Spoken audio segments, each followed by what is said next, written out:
मैं डॉक्टर अंकिता स्वागत करती हूँ आपका मेरे चैनल मेडिडेंट एजुफैक्ट्स में, जिसमें मैं रोज़ डेंटल अपडेट्स लेकर आ रही हूँ। मेरा यही प्रयास रहेगा कि जल्दी से जल्दी सबके माइंड में डेंटल ट्रीटमेंट के लेके जो भी डर बैठा है वो दूर हो, जो भी भ्रांतियाँ हैं वो ख़त्म हो और लोग डेंटल ट्रीटमेंट्स को लेके अवेयर हों। इसलिए मैं कुछ जनरल और डेंटल वीडियोस बना रही हूँ। आशा है आप लोगों को वीडियोस अच्छी लग रही हैं। मेरे पिछले वीडियोस में मैंने बताया था कि रूट कैनाल के बाद दांत निकालने की स्थिति कैसे बन जाती है। रूट कैनाल एक बहुत पॉपुलर ट्रीटमेंट है जो जनरली लोगों को इसलिए नीड पड़ जाती है क्योंकि जब तक मरीज को पता चलता है कि कीड़ा जब अंदर फैल गया है और दर्द शुरू हुआ है, तभी वो दांतों के डॉक्टर के पास जाता है और दांत जनरली फिर रूट कैनाल ट्रीटमेंट मांगता है। तो इसीलिए रूट कैनाल ट्रीटमेंट जो है हमारी इंडियन टेंडेंसी या साइकोलॉजी के हिसाब से सभी के लिए बहुत ज़्यादा ज़रूरी हो चुका है आज की डेट में, क्योंकि इसमें दांत आपका सुरक्षित रहा आता है। भले ही वो एक सूखे पेड़ के जैसे रहता है, लेकिन उसका निकालना टल जाता है। लगभग उसकी कंडीशन ऐसी हो जाती है कि वो निकालने लायक है। अगर रहेगा तो वो दर्द करता रहेगा, पस बनाएगा, लेकिन उसको हमने इन्फेक्शन फ्री करके बचा लिया है, सेव कर लिया है और दांत को निकालने की स्थिति नहीं बनी है। और आगे उसको मजबूती देने के लिए हम उसमें कैपिंग करते हैं।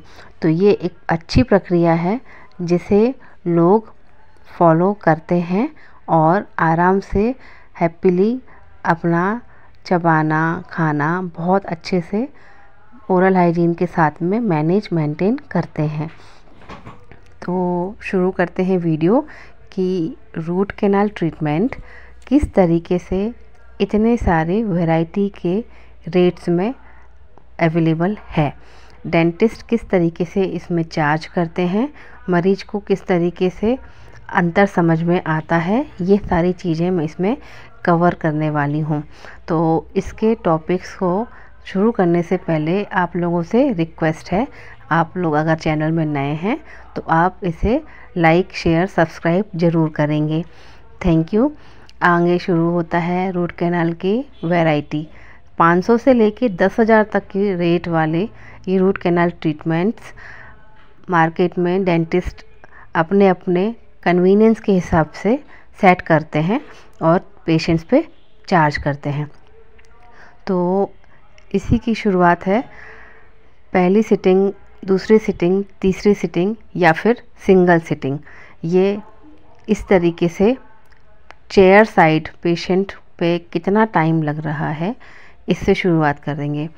देन उसके बाद में आप किस सिटी से बिलोंग कर रहे हैं, ultra metro, metro, modern, normal city या तहसील, रूरल। आप जैसे जैसे जाएंगे सोशियो इकोनॉमिक स्टेटस के हिसाब से और वहाँ की जो इकोनॉमिक लोगों का मेंटेनेंस है उसके हिसाब से इसके रेट्स डिसाइड होते हैं। जिस जगह पे जिस तरीके के एक्सपेंसेस चल रहे हैं, रेंटल सर्विसेज से लेके सैलरीड एम्प्लॉयज़, उस हिसाब से वो एक्सपेंसेस में इसमें आ गया। सेकंड पॉइंट आता है डॉक्टर की स्किल्स। डॉक्टर वेल ट्रेंड है या नहीं है, कितने साल से एक्सपीरियंस करना है, देन उसने उसी फील्ड में कितनी मास्टर्स लिया हुआ है। तो ये डिपेंड करता है कि डॉक्टर्स की स्किल्स क्या हैं, उसके एक्सपीरियंस पे काउंट करता है। कई बार डेंटल ट्रीटमेंट्स में पुराने डॉक्टर्स भी उस वाली फील्ड में एक्सपर्ट नहीं होते हैं जिसके लिए उस समय ज़रूरत पड़ रही है, और कई बार उसी चीज़ के लिए कोई जूनियर भी बहुत अच्छा काम कर दे रहा है।